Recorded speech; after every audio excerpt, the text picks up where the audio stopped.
Gençler bisiklet turu yapıyor.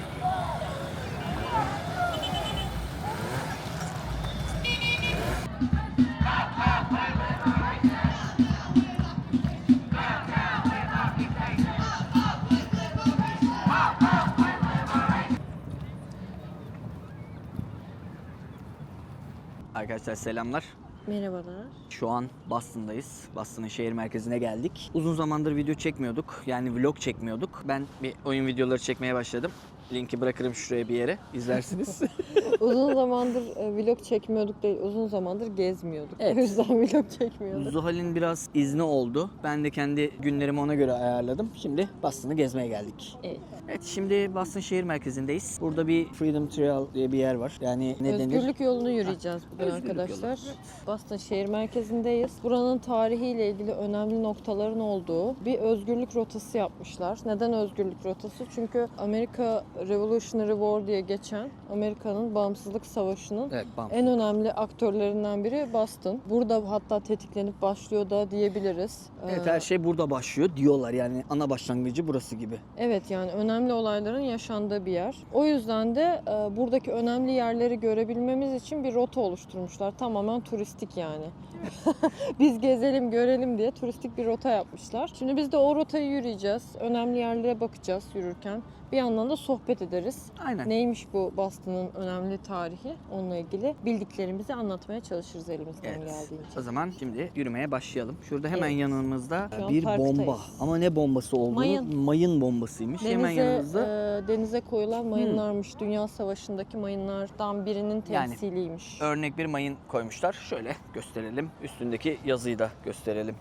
Böyle. Burada Hemen bir anıt var. Hemen yanımızda da şöyle bir anıt var. Ya buranın olayı da şu arkadaşlar, savaşta hangi savaş yazmıyor değil mi? Bir Dünya tarih de Savaşı. yazmıyor. Yazıyordu galiba. 1919 yazıyordu ya. Bir dakika, bu şey için yapılmamış mıydı? Dünya Savaşı. Hayır, köleleri özgürleştirmek için, hani Ya özgürleştiren. anıtın üzerinde Boston erkekleri. Boston erkekleri için, yani savaşta ölen, köleleştirmeyi bitirmek için savaşan ve ölen erkekler için nedense sadece. Şu evler de değişik görünüyormuş ha.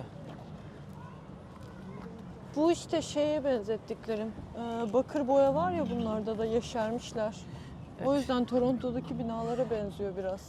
Şöyle, biz son zamanlarda Bakır sevdası. Toronto'daki birkaç tane değil, birçok binanın dizaynını sevmeye başladık. Sebebi de şu: bakır kullanmışlar binalarda. Boyasında mı kullanıyorlar, neyinde kullanıyorlar tam bilmiyoruz. Evet. Ama bu bak, örnek gösteririz Şurada zaten. bir bina var Şurada tam da karşıda. var. Aynen, orayı gösteririz. Bu bakır sayesinde zamanla oksitlenip o bakır böyle mint yeşili bir şeye dönüşüyor. Toronto'da binaların çoğunda o var. Evet, hatta bu Çok güzel bir renk oluyor. özgürlük heykeli, New York'taki özgürlük heykelinin de normalde O da mı ilk bakır?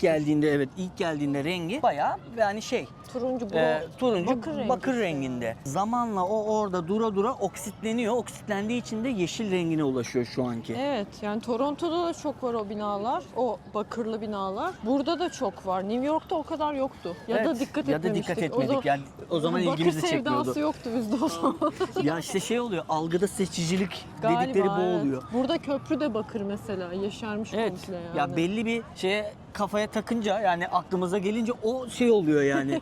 Dikkatini çekiyor New York insanın. vlog'a tekrar dikkat edeceğim. Bakalım Yani- bakır var mı onda da. Bakarız. Şimdi ben ikinci partını daha evet, ikinci partını daha İtiraf. kurgulamadım. Az kaldı. Onu da bitirip yakın zamanda paylaşıyorum. Ne yapalım? Bundan Resident sonra bu Evil gelecek. çıktı. Resident Evil. Zamanımız yoktu. Yok, Resident Evil'la alakası yok. O benim üşengeçliğim. İş, ev, oyun. Yani iş, ev, oyun, bir de yani bir noktada çok daraldım. kurgudan. Yani yapasım Evet gelmedi arkadaşlar açıkçası. ya, Çok daraldım. Kurgu o kadar çok zaman alıyor ki. Yani Çok iyi anlıyorum böyle kendisine kurgu ekibi tutan vloggerları. Benim de olsa çok takipçim, ben de ekip ya bir de işte hani gezmek istiyorum şuydu buydu hani çok fazla nasıl anlatayım çok fazla videolar da izlenmedi gibi hissetmiştim. Sonra bir içimde bir sıkıntı oluştu. Yapasım Evet, gelmedi. Onur'la motivasyon farkımız var. İleride ördek var ona. Evet. Şimdi gözüm kaydı. Onur'la motivasyon Taraftan farkımız mı oradan var. mı? Ördeklere gidelim öyle gidelim. Ben sadece kendi hobim olarak bunu yapıyorum ve para kazanmanın gerçekten önemi olmadığını düşünüyorum. Severek yaptığım bir şeyde. O yüzden de mesela hani çok takipçi olmaması, çok izlenmemesi benim motivasyonumu kırmıyor. Ama Onur'da içten içe böyle bir beklenti var. Yani çok da değil hani örnek veriyorum ya çok basit ya ben Zuhal'e de şey demiştim bak biz açalım mı kanalı işte kamera alalım zaten bir yılı 2 yılı en azından $100 falan kazanmaya başlıyoruz kameranın parasını çıkarırız. Evet çok çıkardım. Ay. Hala arkadaşlar hala 1600 1500 kavga 1000 ediyorlar. saat izlenmem lazım.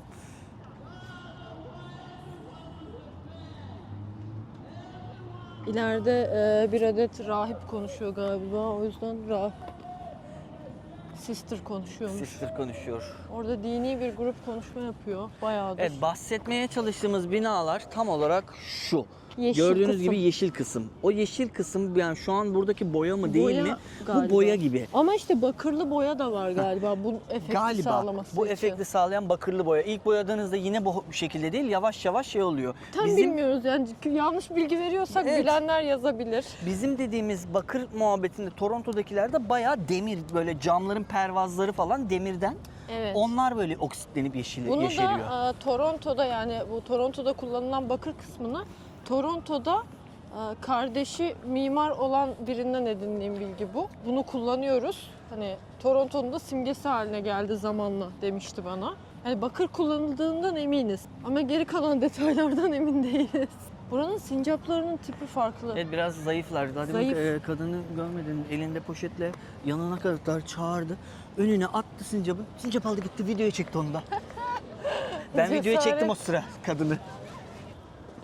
Burada şöyle bir binamız var. State House. Massachusetts State House'muş. Ve Güzel. şurada Massachusetts demeye alışmam lazım. Massachusetts diyorum Bir ben. dakika. Doğrudur herhalde diye tahmin ediyorum. Massachusetts. Tamam Massachusetts. Tamam. Ama emin değilim. Ben sadece böyle olduğunu varsayıyorum. Ben başka türlüsünü söyleyemem. O yüzden Evet, Massachusetts'e şurada devam edeceğim. toplu insanlar var. Bunlar mesela yani bunlar Guide'lı turlar işte bunlar. guide tur yani. Bayağı turistik. hani. Türkiye'deki aslında Türkiye'de de var Galata'da yani. Ama bunlar mesela ya o tarihle alakalı kıyafetleri giyiyor. Ya anladığımız kadarıyla 1950'den sonra mı çıkmış bu rota? Bu Galiba. tarih rotası Boston'ın. Böyle bir şey yapmışlar. Bir de işte rehberler koymuşlar. Turistler geldiğinde bu rehberli turlara katılıyor. Hem ekonomi dönüyor hem de tarihi binaları tek tek gezdiriyorlar. Kaçma. Kaçma.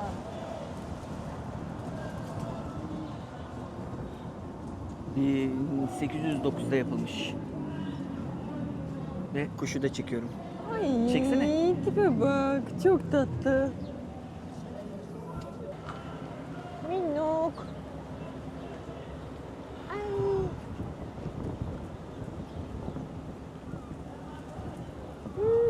Bir şov yapıyorlar sana. Minnok gibi.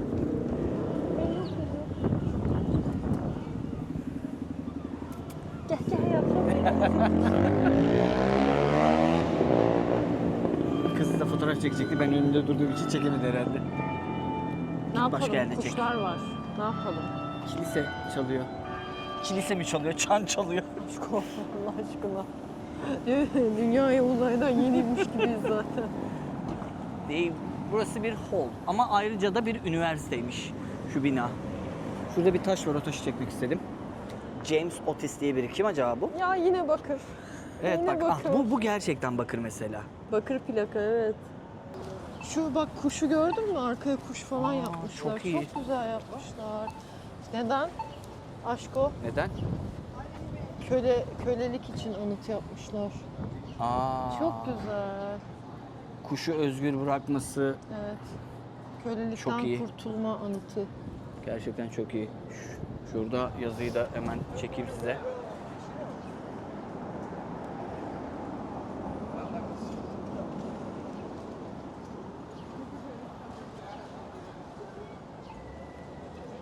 şey de çok manidar olmuş. Yani kölelik ve özgürlükle ilgili bir heykel yapmak, bu heykeli tekrar bu demir parmaklarının arkasına koymamız çok manidar geldi bana. Güzel bir pozunu çekebildim. Ama evet yani ben o şuradan çeksem mesela parmaklık Evet. arkasında çekiliyor. Yani burada heykellerin çoğu açık yerde ve zarar görmüyor. Bunu da açık yerde yapabilirlermiş Evet, ya. yani kölelik heykeli, ya kölelikle alakalı bir heykelin yine parmaklıklar arkasında kalması biraz canımı sıktı, ne yalan söyleyeyim.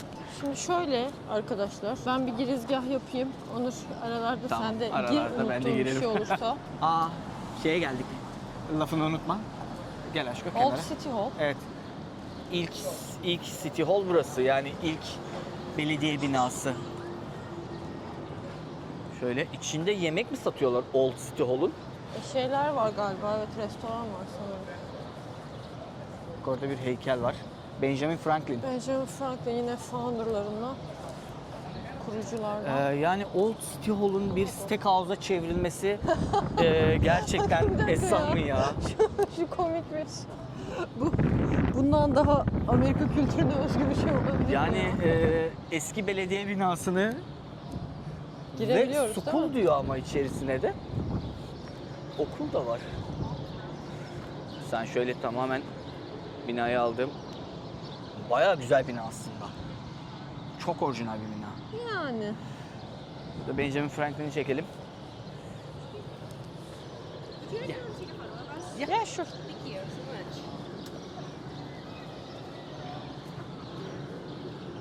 Bütün binayı al istersen. Öyle yapacağım. That's okay. I'll take couple. Oh, thank you. Wait, you see the little colors. Would you like to display all the building or just you and the flag? Maybe both? Let's try both. Can you check if they're good? Yes. Oh, those are awesome. Thank you so No much. worries. Thanks a lot. Thanks. Utandım. Utandım. Bak biz Avrupalı Anladım. gördüğümüz Bu da benim utanmış halim. No worries. Ne reis? Bu da benim Ömer Çelak'ın halim. Kendi diyor ki yok Ömer Çelak'a benziyorum. Yok işte. Demek ki Ömer Çelak'ın beğenilen bir figür olabilirdi bu sokaklarda. Neden eşek var burada? Aşkım hiçbir fikrim yok. Çok üzgün duruyor bir de eşek. Bir dakika şimdi kopur. Bu da bro. Aa burada bir ayak izi var. Neden fil var içlerinde? Bu Ne diyor? heykelin- Stand in opposition. Standing opposition.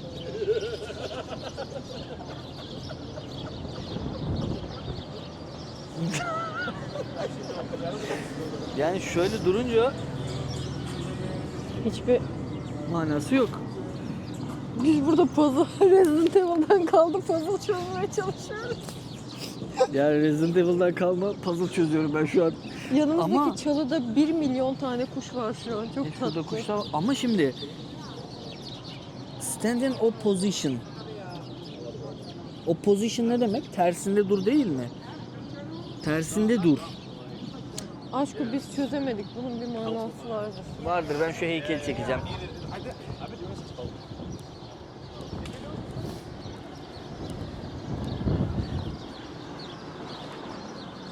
Aşko. Zaman kaybetme. Gel. Şu Franklin'i çekin bari. Benjamin, bak onun heykelinde güzel şeyler var. Figürler.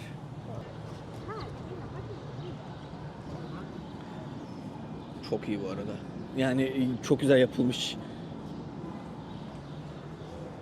Bana şey çok komik geliyor. O zaman Aşağıda bir şeyler de yazıyor. o zaman Capri'nin moda olması. Evet, bu dönemlerde Capri Capri modaymış. moda. Baya şuraya kadar. Buradan aşağısı bayağı... Düşünsene şimdi. Bunu gerçek hayatta düşün bu insanları. Şuraya kadar kaprisi var. Buraya kadar açık baldırı. Anladın mı bak hayal ettiğim kısmı? Evet evet. Bayağı da detaylı çizmişler baldırları o yüzden. Çizmişler denmez. Oyun Bir saniye. katmışlar. Pardon. Ben mi yanlış okuyorum? 1706'da doğup 1700'de nasıl ölebiliyor? Ya 1790. Ama aşkı sıfır gibi duruyor.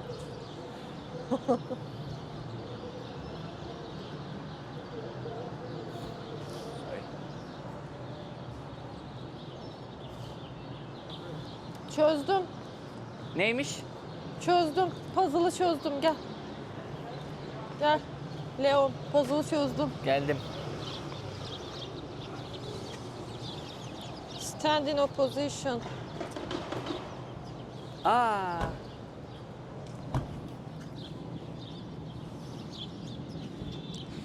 Demokratik eşek ve Republican fil.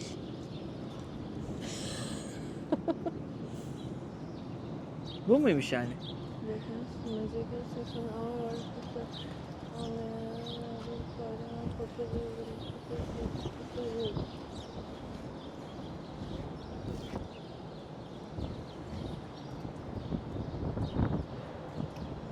Evet, değişik bir olaymış. Ben hala bu site karşıtıyı anlayamadım. Buradan çek ama hem bu görünsün hem bina görünsün. Ya arkadaşlar gerçekten böyle önemli tarihi alanları mahvedip de böyle şeyler yapmanın dışarıdan bir turist gözüyle bakınca ne kadar saçma olduğunu şu an anlamış oldum. Saçın çok güzel görünüyor, dikkat edemedim. Leon, Leon yine bak, cümlelere bak. Yani binanın ismi beni kendine çekti. Boston 5 Cent Saving Bank Building. Yani Boston 5 kuruş. 5 kuruş biriktirme bankası. Buranın en önemli iki figürü lobster, Ördek ve lobster. istakoz ve ördek sanırım. Her yerde istakoz ve ördek var. İstakoz çok tasvip ettiğim bir şey değil, yemekle ilgili. Evet şöyle Ama- bu arada meşhur olmasının sebebi de şuymuş. Şöyle burada daha ulaşım yokken buraya ilk geldiklerinde ıstakoz burada çok fazlaymış. Fakir yiyeceğiymiş Ve- istakoz, evet. Herkes ıstakoz yiyormuş çok ucuz olduğu için. Hatta hapishanelerde 5 öğün ıstakoz veriliyormuş ve mahkumlar bunlardan dert yanıyormuş. Evet. Daha sonra demiryolu gelince ıstakozu yani Amerika'nın iç kesimlerine de yollamaya başlamışlar. Bu sebeple de ıstakoz yavaş yavaş pahalılaşmaya ve zengin yemeği olmaya başlamış. Evet, öyleymiş. Aşağı devam ediyoruz. Devam Şuraya ediyoruz kadar. aşağı. Evet, öyleymiş. Yani hediyelikçilerde hep istakoz ve ördekler var. Şimdi oyuncaklarını gösteririz. İlk Evet. başta anlamadık meğer. Ya ördeğin olması okey çünkü çok fazla haliçli ve sulu bir şehir burası. Burası Hatta kapalı zaten. kaç 6 tane mi ne haliç saydık biz burada. Evet, yani Köprüler, haliçler. Haritasını bir koyarım yani bayağı her tarafından geçen sular var şehrin. Ki zaten Bir bu köprünün şehrin üstünden bir haliçten geçeceğiz bugün. bu Galiba. rotada. ki zaten bir noktada şey var. Nasıl anlatayım? Şehrin bazı kısımları doldurma. Yani Evet. doldurma yapılmış. Her yerde ördek var bu yüzden. Her yerde su olduğu için hani günlük hayatta ördek görüyorsunuz. Evet, O yüzden- ördek ve lobster göremiyoruz çünkü artık Lobster zengin göremiyoruz. ürün olduğu için. Bir de yiye yiye öldürmüşler yani belli ki. The American Dreams yani Amerikan rüyası diyor.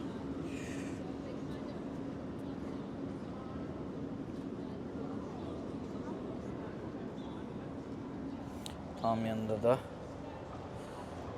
unuttuklarımız diye bir heykel var ve benim sadece burada da varmış yazılar. All right.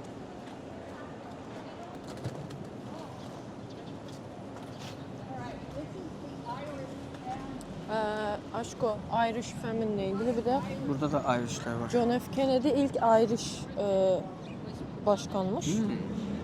Irish'ler uzun bir süre galiba anladığım kadarıyla Irish'ler uzun bir süre Ayrımcılığa uğramış. ırkçılık görmüş.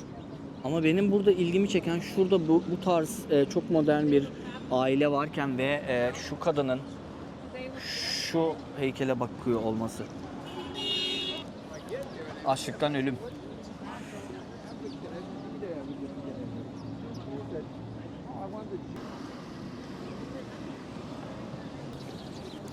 Evet ya, Irish'ler çok çekmiş gerçekten bu topraklarda. Ya Boston'un önemli bir kesiminin yani bir popülasyonunun büyük bir kısmının İrlandalı olması da bence bu şehrin özgürlükçü ruhuna Evet. renk katan şeylerden biri. Ya bu Irish'lerin özgürlüğe olan arzusu bence herhangi bir İngiliz ve Amerikalı'dan çok daha yüksek. Tabii çünkü zaten Daha çok tarihte daha çok sıkıntı yaşadıkları için. Irish'lerin kendileri zaten İrlanda topraklarında da özgürlükleri için savaş vermişler çoğu zaman. Şimdi hediyelik dükkana giriyoruz. Ya buranın ikonik hediyelikleri işte Harvard Üniversiteler, istakozlar, ördekler. Köpek balığı kısmından emin değilim. Bir de korsanlar, Ben o de da emin Salem'le değilim. ilgili. Onu Bakacaksan alacaksan burada bak bir sürü şey var. bu pug'ın Boston'a özgü olmasıyla ilgili bir durum mu var? Hiçbir fikrim yok. British English pug'ları. Olabilir. Hep bunları görüyorum. Çünkü bak burada da var. Şu güzelmiş, harita gibi Kaç para? böyle. Yazıyor mu?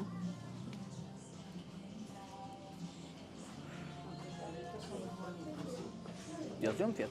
Yazmıyor.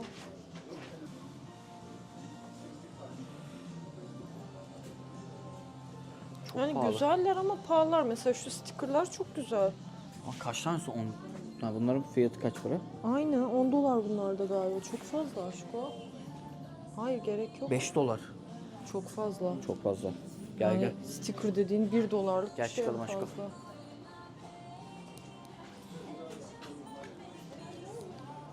Gel gidelim aşko ya. Bura çok merkezi ya. Evet. Şöyle arkadaşlar, burayla Evet, ilgili başlayalım. Çok dağılıyoruz öğrendiğimiz sürekli. tarihi bilgilerden biraz bahsedelim. Evet. Şöyle aslında, evet. Bahsedemiyorum.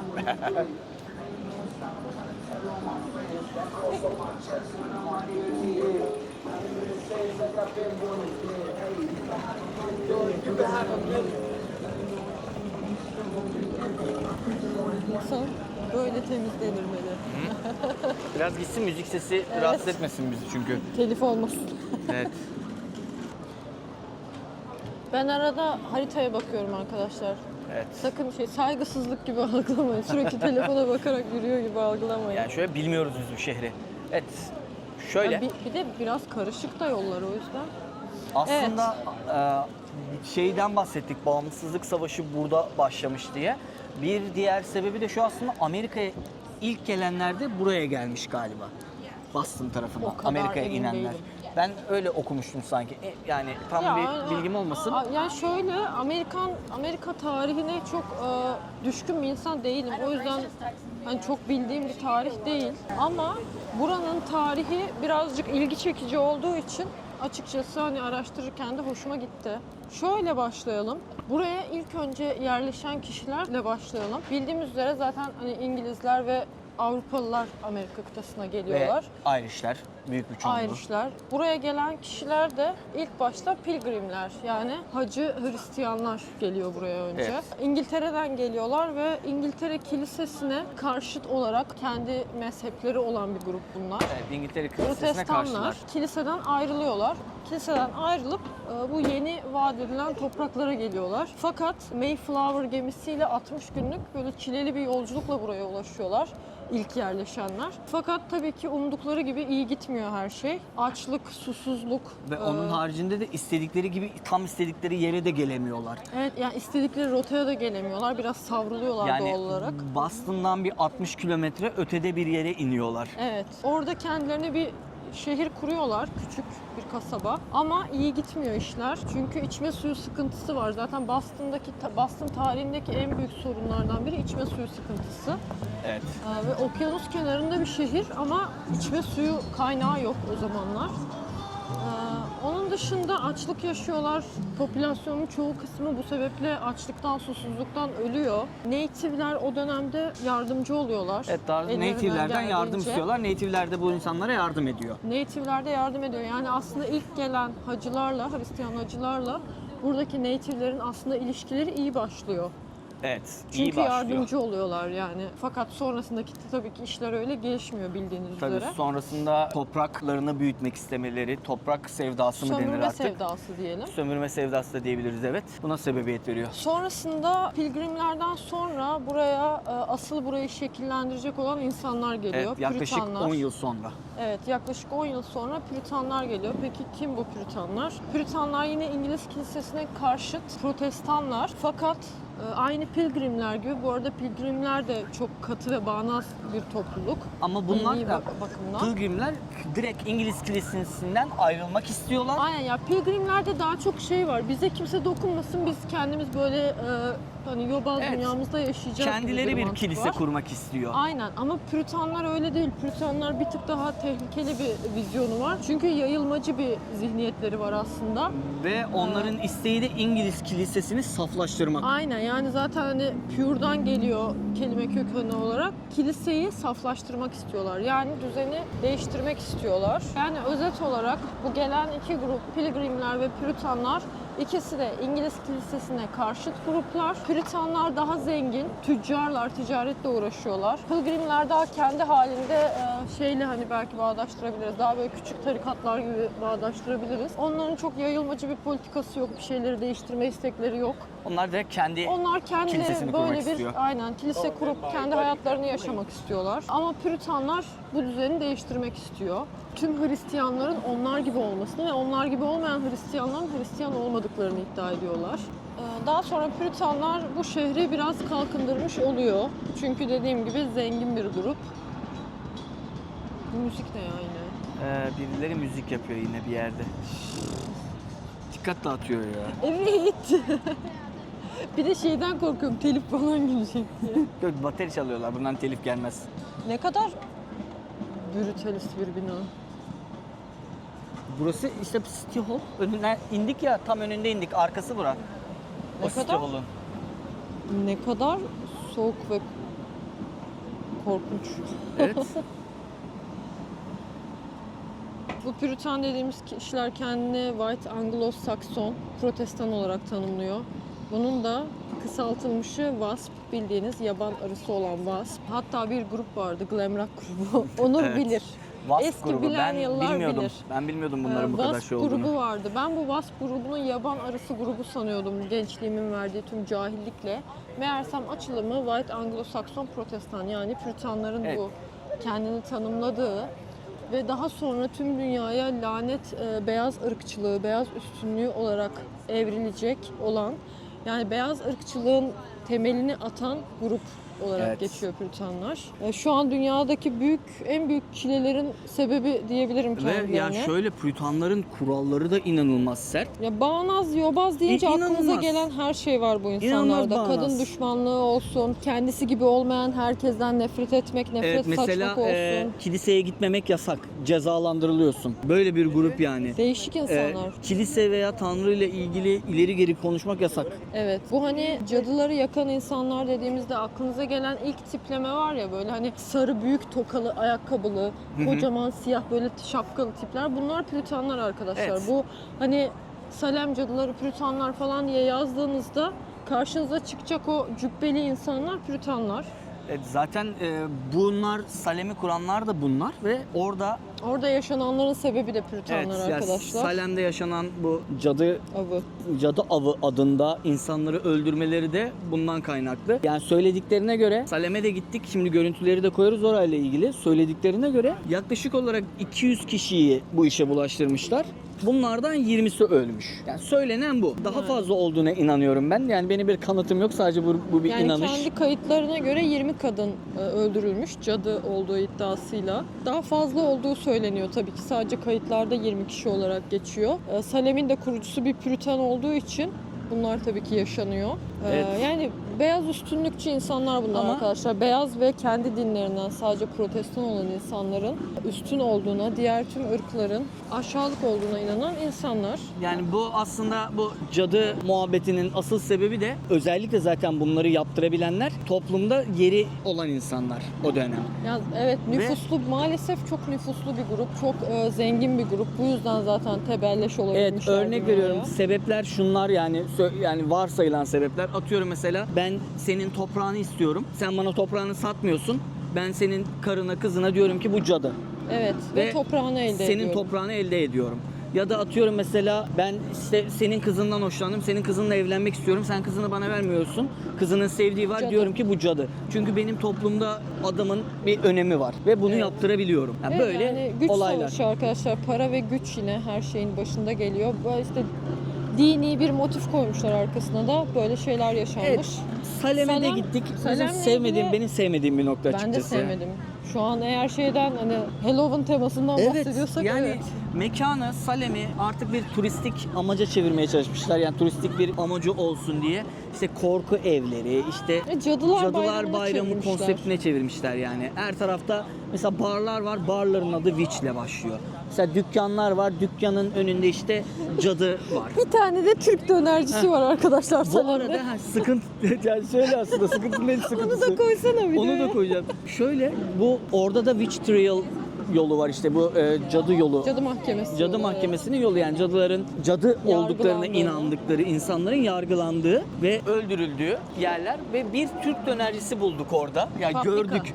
Adı Paprika, tam olarak bu cadıların mezarlarının karşısında. Evet, çok da kilit bir noktada Paprika diye bir Türk dönercisi var Evet, arkadaşlar. yani girmedik içerisine. Aç değildik o sıra. Yani ama aklınızda olsun, Salem'e giderseniz Türk dönercisi var. Evet, Salem'de enteresan gelen şuydu. Ya zaten Cadılar Bayramı konsepti yaşanacağını biliyordum Tabii, turistik ben de. olsun diye. Ama denizci kısmını bilmiyordum. Ha evet bak o Salem bilgi. hem cadılarla hem de yani sözde cadılarla bu arada. Sözde cadılarla ve denizcilerle meşhurmuş. Denizci dediğim kısım da Korsanlar. korsanlarıyla meşhurmuş. Oraya hemen metinleri koyarız. Korsanların hikayeleri vardı çünkü. İspanya'dan mal kaçıran, para kaçıran, altın kaçıran korsanlar paralarını Salem'e getiriyorlarmış.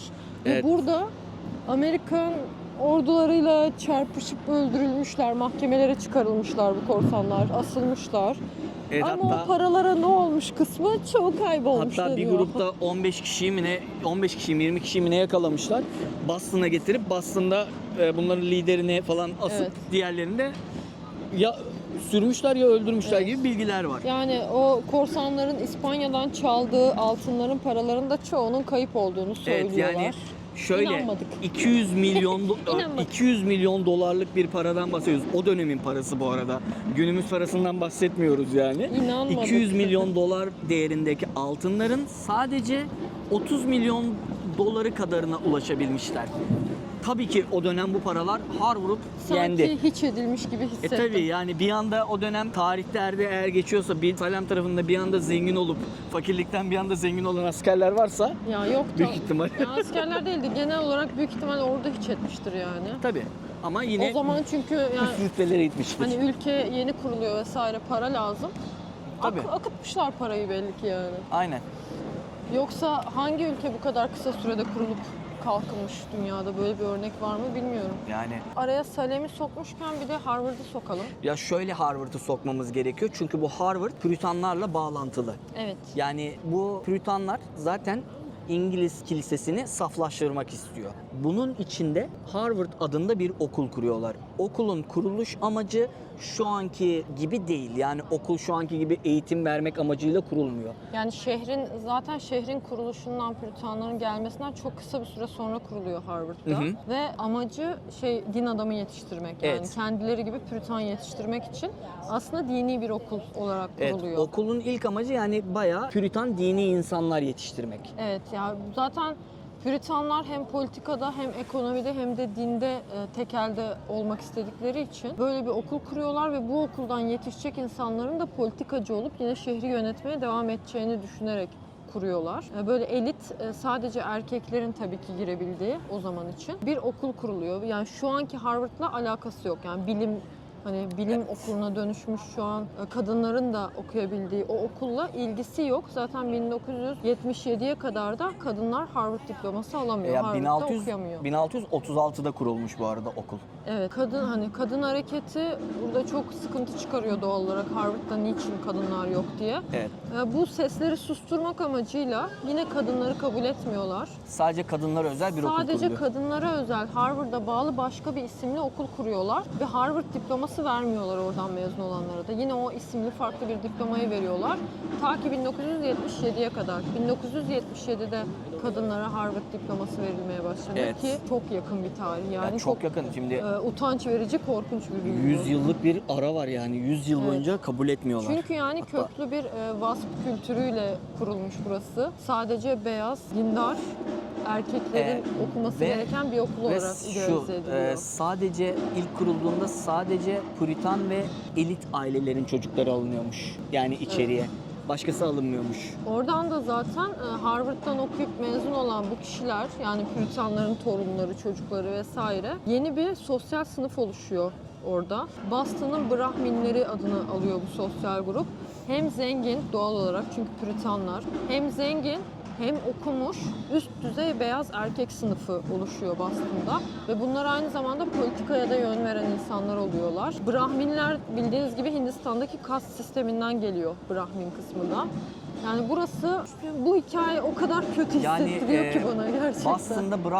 Boston Brahminleri denilen bir grup çıkıyor ortaya. Bunlar da elit, Zuhal'in dediği gibi Elit beyaz erkek elit Puritan bunlar. ailelerden gelen çocuklar ve bayağı kendilerini soylu olarak gören yani tipler. Olarak gören değil, öyle yani white supremacist. Yani Arap aynen kılıçlı. Amerika'nın soyluları. Yani, ve hatta Harvard'ın çok fazla gizli öğrenci cemiyeti bulunuyormuş o zamanlar. Tabii. Şu an tabii ki olmadığına inanmak istiyorum, ancak Trump'ın yükselişiyle olmadığını da garanti edemeyeceğimiz bir mevzu. Bu örgütler, okuldaki öğrenci örgütlerinin çoğunun en büyük idealizasyonu zaten white supremacist bir dünya oluşturmak. Bu sebeple de zaten zamanında o zaman çalışan siyahiler vesaire, köleler, yani kölelere yaptıklarını zaten o Evet, şekilde tabii. ancak valide edebiliyorlar kafalarında. Onur sıkıldı bu muhabbetten, o yüzden. Hayır sıkılmadım, yürüyelim dedim. Ben biraz Çok fazla sabit durmak sinirleniyorum istemedim. bu konuları konuşurken, o yüzden kendimi Yani durdurmaya çalışıyorum. Normalde şuradan devam etmemiz gerekiyor ama şu ileriyi görmek istiyorum daha sadece. keyifli bir vlog olması için Onur'a devrediyorum. Yani yok, daha keyifli bir vlog olmayacak. Daha da Daha da kararıyor. daha da karanlık bölgelere geliyoruz şimdi. Ama mimari açıdan konuşacak olursak Harvard'ı, Ben beğenmedim Harvard'ın mimarisini. Onur daha böyle Harry Potter, Ben daha böyle Hogwarts gibi bir şey bekliyorum. yani daha böyle görkemli bir yer bekliyordum. Ne yalan söyleyeyim. Böyle okul çünkü ya dünyanın en iyi okullarından biri. Sadece okuldaki 160'tan fazla Nobel ödülüyle bağlantısı var okulun. Ya şu anda evet, bilimin merkezi, Yani evet. Harvard denilince, yani dünyanın en iyi üniversitesi hangisi denilince insanların aklına iki tane üniversite geliyor. Biri Harvard, diğeri Cambridge. MIT de var ya. MIT de var. Yani ben hani bunlar geliyor. MIT teknoloji dalında en iyisi. Ama Harvard'da birçok şey var. Ya bu okullar geliyor insanların aklına. Ben de şey beklerdim. Böyle daha görkemli bir okul bekliyordum. Ne yalan söyleyeyim, böyle katedraller gibi böyle Ya yok, bir şeyler. güzel mimarisi Hani güzel, olan mimarisi binalar çok iyi. vardı. Ama bazı binalar daha yeni yapılmış, bazıları daha eski ve asla şey, böyle tarihleri falan, hani hangisi yeni hangisi Evet, eski çok sadece anlaşılmıyor. mesela oradaki binanın bir tanesinin tarihini öğrenebildik. Onu da şimdi koyarım şuralara. O da şu: zamanında Harvard mezunu bir genç Titanic yolculuğuna katılıyor. Evet. Ve kendisi Titanic'te hayatını kaybediyor. Annesi o binayı yapmış. Aynen, hayatını kaybettiği için de annesi de Harvard'da o kütüphaneyi yapıyor. Bir kütüphane Evet, binası kütüphaneydi burası. değil mi? Evet. Evet. Annesi de o kütüphaneyi yapıyor buraya. Tabii ki yapıyor. Arkadaşlar, Püritanlarda para çok. Yani Puritan aileler gerçekten inanılmaz paraya sahipler o Şeye dönemlerde. dönelim bir de, John Harvard'a. Onun heykelini Hah. çektiysek onu da koyalım. Çektim. John Harvard'ın bir Çok- heykeli var Çok orada. bayağı izleyip gözlemleyip de güldüğümüz o bir olay anlatacağız. Ya Büyük Har- ihtimal bize komik geldi sadece Ya ama. bana çok komik geldi. Ya John Harvard, yani Harvard'a ismini veren kişi, kurucusu. Bu adamın bir heykeli var. Heykeli nasıl anlatayım? Böyle bir taş sütunun üstünde bir sandalyede oturan bir kişi gibi düşünün. Yani kendisini zaten göreceksiniz şimdi. Bunun bir tane ayağı, sol ayağı biraz önde duruyor bu heykelin. Ve insanlar da onun o ayağına dokunmanın şey getireceğine inanıyorlar. Gel oradan biraz müzik Sınavlarda geliyor. başarı, Ha, şans. Ya şans getireceğine inanıyorlar Öğrenciysen sınavlarda. sınavda başarı. Öğrenci değilsen Harvard'a gireceğim. Hani Ah, buraya aynen. dokunuyorum. Şans gelecek. Ya sana şans getirmesi için ya bir unsur gibi düşünün bunu yani. Buna dilek ağacına inanıyorlar. çevirmişler orayı. Dilek ağacına çevirmişler aslında, evet. Ah Zuhal'in bir dediği gibi. bilseler. Ama bana heykel Biliyorlardır büyük ihtimalle. ya bana heykel o kadar üstenci ve küstah bir yapıda geldi ki, yani yukarıda çok böyle Yayvan oturuyor. yayvan oturuyor. Zaten böyle ya ben karşımda biri öyle otursa ne bu labali biçim bir labali salondasın? oturuyorsun. Ne böyle labali labali oturuyorsun derim. Çok böyle kendinden emin ve üstenci bir şekilde oturunca ben bir şey oldum ya. Ya da biz okuduğumuz için bize öyle geldi yani. Biz Ya da işte tarihini okuyunca. kendisinin nasıl bir insan olduğunu Aynen. hayal edebildiğimiz için. Okula isim verilme olayı da şeyle başlıyor galiba. Kendisi bayağı zengin bir abimiz. Öldükten sonra bütün mal varlığını Harvard'a bağışlıyor. Evet. Yani okulun ismi de böyle Hani geliyor diye bilim biliyorum. aşkından dolayı değil. O zaman bilim değil orası. Tamamen yayılmacı aşkından dolayı. Başka Harvard'dan sonra. Öyle Harvard yani mimari açıdan hoşuma gitti. Evet. Güzeldi Şimdi. genel olarak ama tarihi açısından çok sinirlendirdi doğal olarak. Evet. Biraz Aa, insanı sinirlendiriyor. Şimdi Harvard'dan bahsettiğimize göre bence bir de Amerika'nın neden bu rotaya özgürlük yolu dendiğinden bahsedelim. tamam, Boston tarihine geri Yani dönüyoruz. Boston tarihine geri dönüyoruz burada. Karanlık son tarihten çıktık. Biraz Püritanları açmış olduk. Salem ayağıyla, Harvard ayağıyla. Yani geniş açıdan hani baktığımızda şu anda buraya gelen bu sınıfın, Püritanların nasıl olduğunu anlamışsınızdır diye düşünüyorum. Bizim içimizde geçen düşüncelerin ne olduğunu anlamışsınızdır diye düşünüyorum. Devam edelim. Şöyle, ya buranın bağımsızlık savaşı şu şekilde başlıyor aslında. Burası kolonilerden oluştuğu için İngiltere'ye bağlı koloniler var burada. Evet. Yani İngiltere'de bir savaşa girmiş. Bu savaşta da borca batmış. Borca battığı için de bütün kolonilere vergi getirmiş fazladan. Yani bu sadece buradaki kolonilerden bahsedilmiyor. Yani İngiltere'nin var olan bütün kolonileri gibi düşünün. Yani atıyorum Afrika'da kolonisi varsa Afrika'daki kolonisi. Evet. İnsanlar bundan rahatsız olmaya başlıyor. Daha sonrasında da 1770'te Boston katliamı denilen bir şey gerçekleşiyor. Çay Partisi'nden önce mi sonra Çay mı? Partisi'nden önce Boston Ha, katliamı. ben ikisini hep karıştırıyorum. Yok. Tamam. Şöyle Boston katliamı dedikleri İngiliz askerlerinin 5 kişiyi öldürdüğü bir durum. Yani insanları kurşuna dizdikleri söyleniyor. Hatta sen görüntü bulmuştun da galiba onunla ilgili bir görüntü yapmıştın. Verin, evet. Onu da koyarız. Yani ne olduğu tam belli değil orada açıkçası. evet, burada internetten bakınca şöyle de söyleniyor. Yani İngilizlerin aslında biz yapmadık diyor. Evet, Bunu Püritanlar yaptı diyor. Şu ana kadar Püritanların bu şehri kurduğunu, daha doğrusu sağda solda Püritanların bir güç gösterisi yaşadığını ve İngiliz kilisesinden ayrıldığını, onlardan bağını koparmak istediğini fark etmişsinizdir.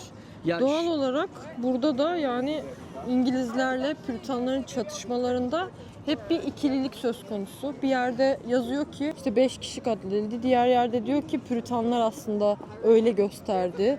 Herkes Yani, birbirini suçluyor o konuda. Bizim bu konuda muallakta kalmamızın sebebi de şu. Şöyle bir dizi var. Dizinin ismi American Primeval. Çok güzel. Yani çok güzel bir dizi. Yani o diziyi izlerseniz eğer bizim neden böyle şeyden Evet bir yani muallakta kaldığımızı görürsünüz. Amerika tarihi bugün de öyle, geçmişte de öyle. Zaten neyin ne olduğunun çok da belli olmadığı bir tarih. Orada neler vardı? Mormonlar mı vardı o dizide? Orası iç savaş, Amerika iç savaşı dönemi. Yani şu an bahsettiğimiz dönemden bir 100 küsür yıl 150 sonrası. yıl sonrası gibi düşünebilirsiniz. Amerika Bağımsızlık Savaşı'ndan 100 küsür yıl sonra yaşanan iç savaşın devrinde o dizi. Ama hani bu bahsettiğimiz güç dengelerini çok güzel anlatıyor yani. Dini grup ne yapmaya çalışıyor, nasıl tarihi çarpıtabiliyorlar. Evet. Yani tarihi çarpıtmak denince zaten aklımıza gelen ilk ülkelerden biri Amerika. Şu anda da olmak üzere. O yüzden biz açıkçası kaynaklara çok da güvenmiyoruz. Sadece Evet. anlıyoruz ki hani evet burada bir şeyler dönmüş ve Püritanlar hiç masum insanlar değil. Bunu fark ettik. Yani en azından biz öyle düşünüyoruz. Tabii Bizim ki düşüncemiz. İngiliz kolonistleri de dünyanın en iyi insanı değil. Onlar da tabii ki korkunç insanlar. Sömürge dönemleri vesaire. Evet, zaten bu arada Ya hangi grubun daha korkunç olduğuna karar veremiyoruz yani doğal şöyle olarak. zaten karar merciindeki insanların çoğu zaten Püritan ama Boston'ın halkını oluşturanların çoğu da İrlanda kökenli. Aynen öyle Burası bu arada. zaten can sıkıcı. Yani- İrlandalı insanların çok büyük bir söz hakkı olmamış.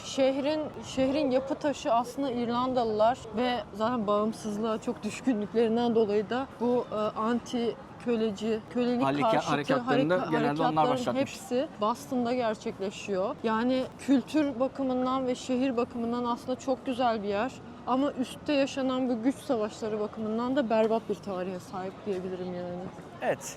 Yani Sen devam et. Bana bırakırsan ben burada. bu şeyden sonra da yani bu Boston katliamından yaklaşık 3 yıl sonra da İngilizler bu sefer de çaylara inanılmaz bir vergi getiriyor.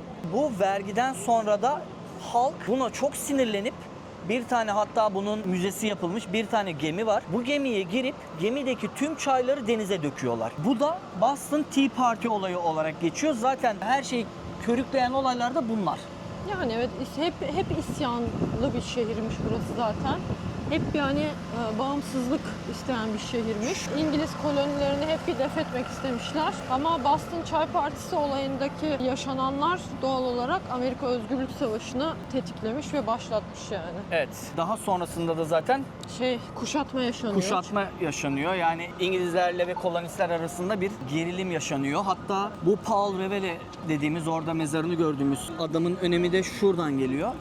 Kendisi yine burada yaşayan bir demirci miydi? Demirciymiş. Yani Boston'da yaşayan bir demirciymiş. Aslında yani isyan lideri. İsyan liderlerinden biri.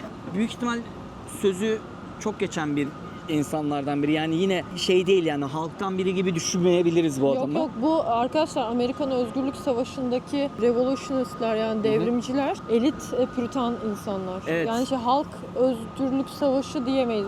Bu bir halk savaşı değil yani. Hatta şöyle Founder of America mıydı? Yani bu Amerika'nın kurucularından birisi de Kurucu babalar diye geçiyor. bir şey Adams'ı. Ben o yüzden o mezarı merak etmiştim. Kurucu babaların 2 tanesi püritan zaten. Evet, diğerlerini bilmiyorum. Püritan. Yani Aynen. bildiğim kadarıyla 2 tanesi püritan. Diğerlerinden de püritan olan varsa bilgim yok. Sonra o olaylarda işte İngilizler şeye karar veriyor. Bu kolonistlerin silahlarına el koymaya düşünüyorlar. Evet, Yani evet. bunu öğrenen Paul Revere, sadece bu arada Paul Revere değil. Ben işte o yüzden biraz şey oldum. Neden sadece onun adı her yerde geçiyor? Ya o işte sembolü olmuş. Hani Sembolü olmuş. Bir kahramanı de olmuş büyük bu ihtimal olayın. çok tanınmış bir insan olduğu için. Paul Revere bunu şey gibi düşünün. İngilizler diyor ki yarın kolonistlerin silahlarına el koyacağız. Paul Revere de ve arkadaşları yaklaşık böyle 30-50 kişi o gece atlarına binip tek tek bütün kolonileri ziyaret edip diyorlar ki İngilizler geliyor. Tam olarak şundan emin değilim. Tek tek geziyorlar mı? Yoksa Fener bir asıyorlar fener gibi galiba. bir şey vardı. Bir kilisenin tepesine fener asıyorlardı. O fenerle alakalı Böyle bir şey mi sembolik yani? bir haberleşme stilleri Evet. var doğal olarak. Hı hı. Gizli bir iş çevirdikleri için. Başka bir kaynaktan baktığınızda da aslında hani bu da belki bunun doğruluğundan da emin değiliz. Aslında silahlara el koymayacaklardı da Revolution'u başlatmak için böyle bir şey yapıldı da denen var. Evet. İşte öyle şey de bunların var hepsi yani. için American Primeval dizisini öneriyoruz. Evet bir onu Orada izlerseniz. da var çünkü aynı silaha el koyma muhabbeti. Yani neden bizim böyle şüpheli yaklaştığımızı şey yaparsınız Biz de yani. fazla şey olduk ama acaba öyle mi diye hiçbir şeyi net olarak söyleyemez olduk. Yani Irish mekanı. Böyle küçük küçük İrlanda, buranın İrlandalı halkına ithafen böyle küçük Irish mekanları var. Irish Yani büyük pubları ihtimal var. kendileri de İrlandalıdır diye tahmin ediyorum çünkü bu kadar fazla İrlandalı. Çok hoş. Ve burası bir restoran mı? Galiba. Burası şeymiş zaten, tarihi landmarkmış. Zaten şeyin üstündeyiz, rotanın üstündeyiz. Rotadayız yani. Yani- Zaten gezdiğimiz evlerin çoğu şu an landmark. Geçtiğimiz yerlerin çoğu. Ben buna çok bayıldım. Evet, yani şu an bu rotadan Telefon gideceğiz. Telefon sende bende miydi? veriyorum. Yani bizim... Bizim neden alıp duruyorum Aşkım ben aşkım? bir şeye baktım ya haritaya.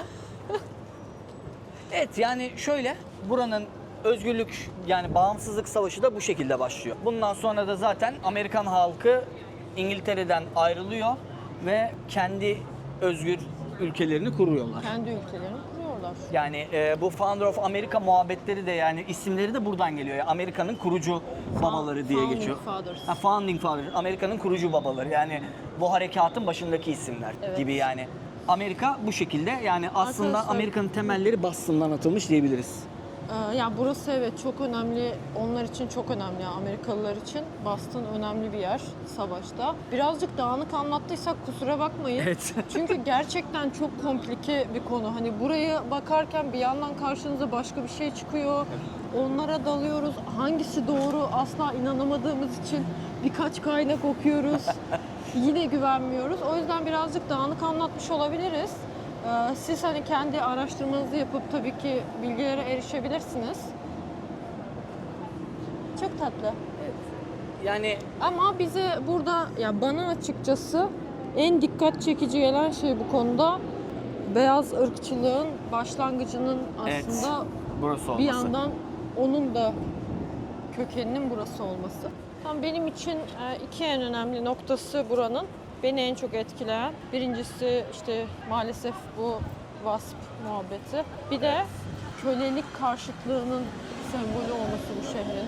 Evet. Yani hem kötü şeylerin hem iyi şeylerin, her şeyin karışmış olduğu birbirine değişik bir şehir. Kültürel açıdan da İrlandalıların burada yaşamış olmasının herhalde getirdiği güzel bir kültür var şehirde. Değişik bir enerji var yani. Hoşuma gitti genel olarak şehrin şu anki hali. Yani ben şeyi sevdim. Ben Zuhal'e de şey demiştim. İlk bizim kaldığımız yerler bu kadar... Kaldığımız yerden bahsedelim. Chelsea diye bir yerde kalıyoruz. Şöyle, oteller burada biraz pahalıydı. Ya aynı fiyat aslında. Çok pahalı değildi. New York'a kıyasla daha ucuzdu. Ben burada tutmayı düşünüyordum. Boston merkezde tutmayı düşünüyordum oteli. Ama arabaların gecelik otopark bedeline 90 Amerikan doları istiyorlardı. Yani yaklaşık 180 dolar. Benim şu an kaldığım yerde ben 20 dolar civarı bir şey veriyorum. Yani şimdi arada oynayan bir 160 dolar. Ben Zuhal'e dedim ki Zuhal gel buraya gidelim. Biz o parayı yeriz.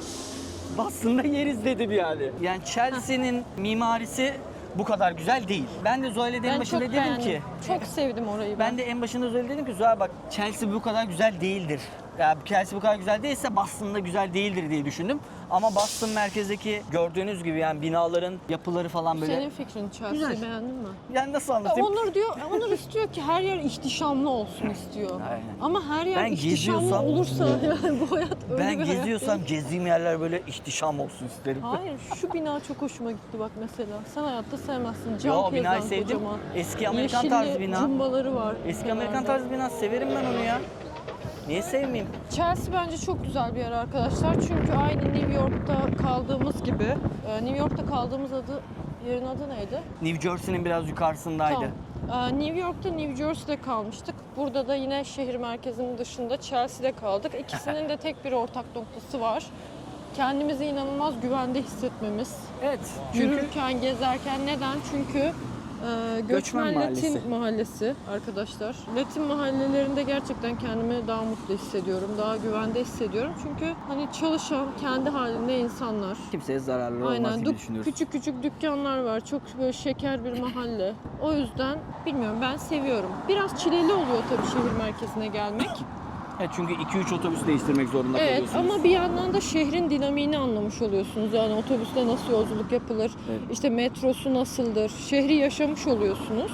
O yüzden böyle şeyleri hani kendi kendine adventure yaşayıp da şehri keşfetmek istiyorsanız, o tarz bir gezi yapmak istiyorsanız, böyle hani dışarıdaki neighborhood'larda yaşayacaksanız ben Latin mahallelerini tavsiye ederim. Oralarda Bu kalabilirsiniz. arada Trial buranın içine gidiyor. Bütün bina geçmiş bir dakika. Şu tarafa mı gidiyor, bu tarafa mı gidiyor? Dur buradan bakayım. Bir saniye şuranın Aşk içerisinden olsun. görürüm. Yoksa bitiyor mu burada? Hayır. Var da. Böyle gidiyor tamam. Böyle tamam, mi? Tamam böyle. Şöyle döneceğiz. Acaba şunu çizmişler galiba. Evet. Şöyle döneceğiz. Öyle de gelebilirmişiz yani. İyi, tipine bak ne kadar güzel o köpek. Evet arkadaşlar yani biz şu an Araya şeyleri de koysana çektiysek. Metro, otobüs onları da koyacağım. görüntülerini. Yani ben şöyle- beğendim. Toplu taşıması New York kadar. New York'tan çok daha iyi. New York kadar korkunç değil. Yine güvenli geldi. Ya şu Güzel geldi yani. Şöyle nasıl söyleyeyim yani New York'tan daha iyi değil toplu taşıma ağ olarak. Seninle aynı yönden Hayır bakmıyoruz ağ konuya. olarak şeyden bahsediyorum. Böyle Genişlik ve galiba. buradan. Bak Tamam. burada. Genişlik olarak yani çokluk olarak. Mesela New York'ta bir metro sistemi var zaten dünyanın hiçbir yerinde yoktur o. Ya tabii ki Ha, canım. bundan bahsediyorum Tamam. yani. Burasının otobüsleri daha temizdi. New York'ta Evet. yani ben bu kadar pis otobüse hiçbir yerde binmedim herhalde. Gayet temiz, gayet güzel. Metrosunu da beğendik. Evet, metrosu Bilmiyorum zaten güzeldi. hani bir tane hatta bindik. Belki başka hatları farklıdır da bizim Cezaymış. hani buraya inerken kullandığımız otobüs, metro gayet temizdi. Evet. Kameranın şarjı yavaştan bitiyor. Diğer kamerayla mı devam Evet, edeceğiz? diğer yoksa kamerayla da kamerayı şöyle. şarja mı takarız? Burada bir kapanış yapalım. Arkamıza güzel bir bina alalım. Kapanışımızı yapalım. Şey olsun. Diğer kamerayla da görüntü çekeriz. Devam ediyor ya Trial çünkü anlatacak bir şeyimiz kalmadı. Kalmadı mı? Kalmadı. Ne bileyim, Her şeyi geziyorduk. anlattık. Gezeriz. Ben öyle sohbet muhabbet dedim yani. Ah, şövalyeye bak. Ne kadar güzel. Ayı şövalyesi.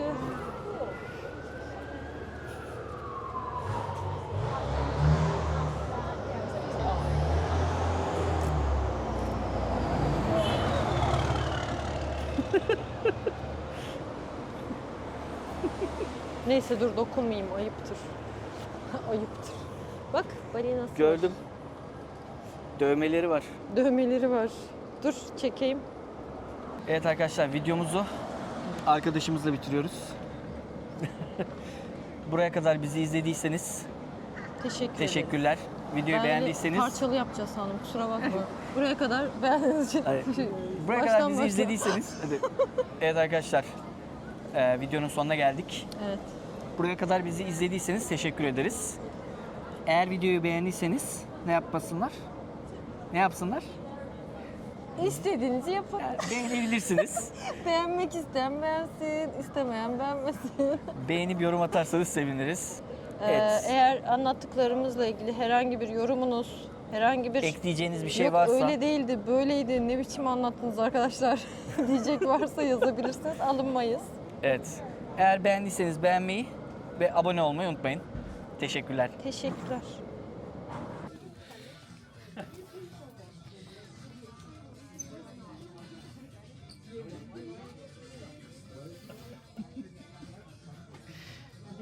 Thank you. Buranın şeyleri meşhurmuş aşko. İtalyan yemekleri meşhur Boston'da. Piano Italiano. Nereye doğru gidiyoruz? Hiçbir fikrim yok. Şu an buraya götürüyor bizi Revera geri. House'a gidiyoruz. Ha, Tamam. Şeyi takip ediyorum bunu. Revera House'u da geçelim. Onu da paylaşırım. Sonra dümdüz şuradan devam edersek köprüye ulaşıyoruz. Ablam devam etti. Bir anda kendini kapıya yasladı. Bir fırt şeyinden aldı. Elektronik sigarasından. Şimdi yürümeye devam etti. Kafası çok güzel Sandalye galiba. koymuşlar yanının çıkışına. Kesin şeydir onlar, Porto Rico. Haydi bakalım. Öf, Şey yapayım yanlışlıkla senin telefonla çekiyorum hep ya. Aşkım ne olacak? Sonra göndermeyeceksin sen onları bana. Niye göndermeyeyim ya? Park etçi başıma. Evet. Şey yapsam mıydım aşkım? Hayır, o benim arabam. Lütfen yazmayın. Hayır yazma ne olur. Hayır. Poz verseydim keşke ya. Burası ne? Reveria'nın evi buraymış. Evet. Ama kapalı. Girmeyeceğiz ki zaten. Ha. Ben ne yapayım Revere'nin evine? İyi ki de şu an konuşmayı bıraktık. Şu Ben ne yapayım? Kaydediyorum şu an. Revere'nin evine. Dur bakayım, evin şekli şöyle görünüyor galiba.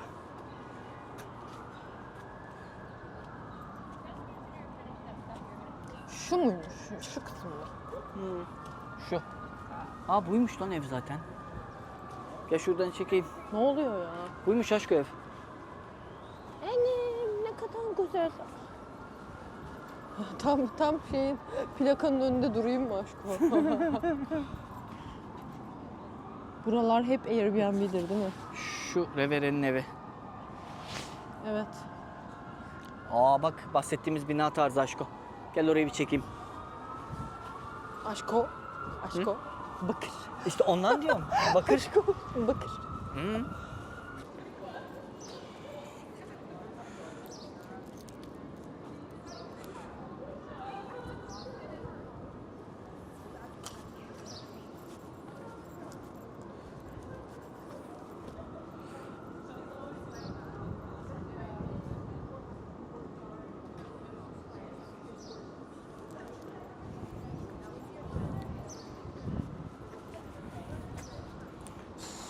Bakır istiyorum. Bakır ev istiyorum ya.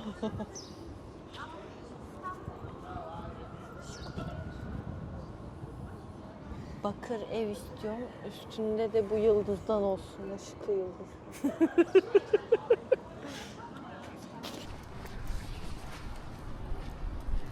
Pişt.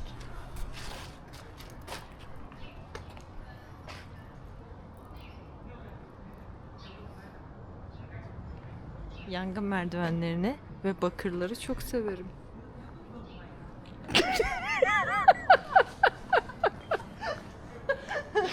Saçma bir şey çıkardın acaba? Bu ne ya gözünü seveyim? Elon Musk mı yaptırdı aşkı bu binayı? Şu iki binanın arasında bunu Elon Musk mı yaptırdı? Gerçekten bu ne ya? Bu ne aşkı vallahi gizli örgüt binası gibi. Uzaylı üssü. Şey gibi, Resident Evil'da girdiğimiz yer. Olmamış yani. Aslanları var.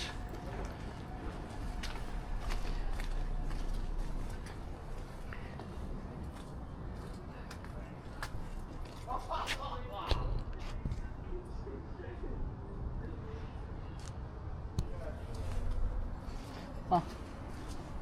Şuraya mı gidiyor? Evet. Buradan devam. Bulduk aşkı, bulduk. Bu bir Toyota mı? Bu bir Toyota'nın sesi. Bir dakika. Toyota hibrit sesi. Bakıyorum bir saniye. Çıkmadı.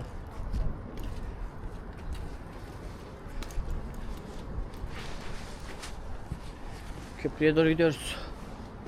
Ah, ATM. Ne kadar saçma bir yerde bu ATM aşkım. Değişik. Şey gibi, Resident Evil puzzle'ı Abi gibi. sen burada bir şey yazıyor.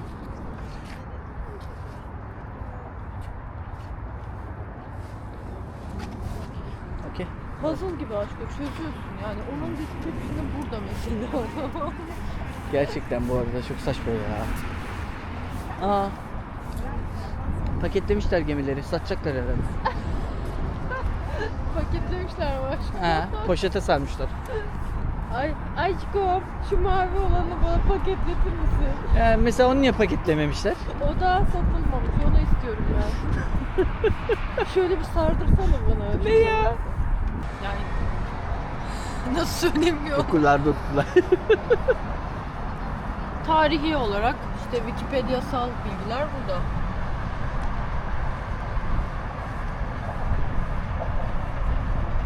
Durdurarak okumak isterseniz okuyabilirsiniz.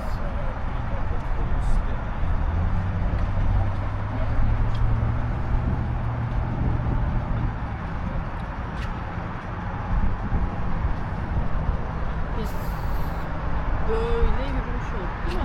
Biz şu an buradayız. Tam köprünün Şuradayız. oradayız aynen. Bu kısmı yürüdük. Korkunç. Ne kadar yürümüşüz aşkım. Burası da normal harita hali. Aynen. Sokak sokak. Bu parktan başladık. Boston Common. Public Böyle Garden. geldik. Böyle. Buradayız. Yes. Güzel yürümüşüz. Bak yine şey. Cumbalı. Yine ama şey bizim renk. Cumbalı bakın. Neymiş ya? Main Street Pasta Wine. 1887'de yapılmış. Buradan sol yapacağız. Bak yine aynı renk. Bu boyanmış gibi ama sanki. Evet. Bu bakmış bu renk çok moda, boyayayım demiş. Ne kadar karışık. Sims'te yaptığım evler gibi. Demek ki bazı müteahhitler Sims kullanıyor. Sims kullanıyor.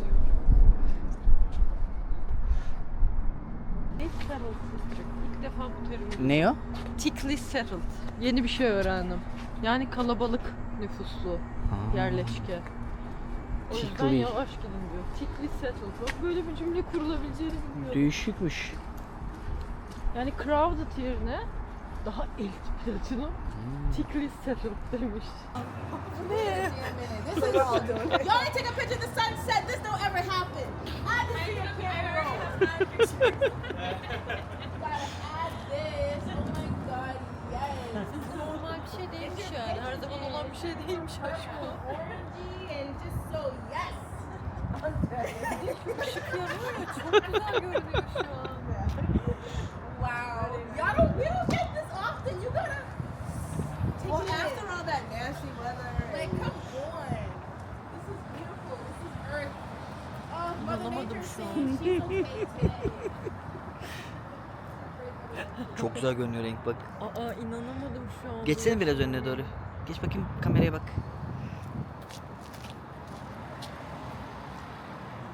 İnanılmaz bir şey. Kızın dediği kadar var. Mother Nature her şey okey diyor şu an.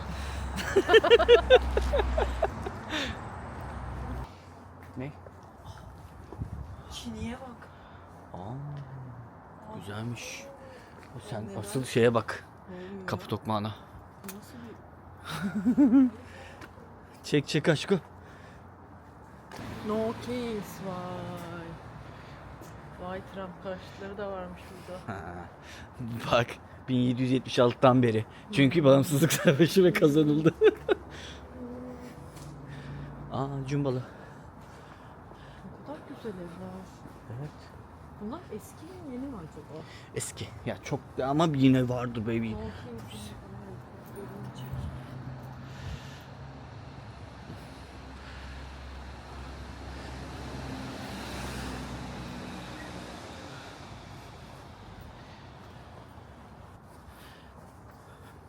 Çok ikonik göründüklerinin farkında değiller. Evet şu an çok ikonik görünüyorlar gerçekten. Allah'ım yine bir villain var orada galiba. Karşılaşacağımız bir boss fight var aşkım. Evet. Çok boss gibi durmuyor buradan bakınca. Hı hı. Kesin bir yerde yazıyor bu tarihler. Şimdi puzzle aşkı. Bunun tarihi yazan yeri bulmuyor. Şurada galiba. Solda bir şeyler yazıyor, sağda da yazıyor.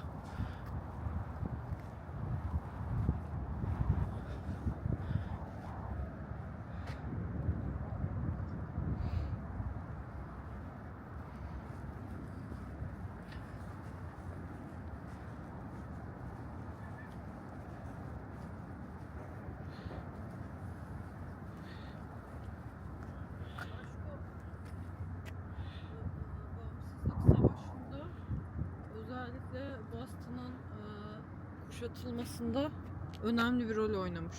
Boston kuşatmasındaki önemli figürlerden biriymiş. American Officer in the Revolutionary War diyor. Okey. Başka bence burada çok da bir şey görünmez. Görünmez çok bir şey, evet.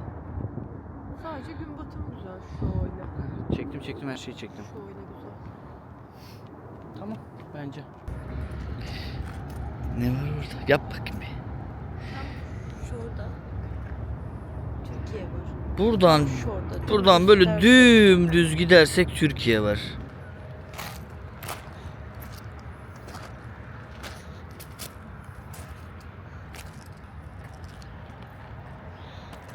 Let's go.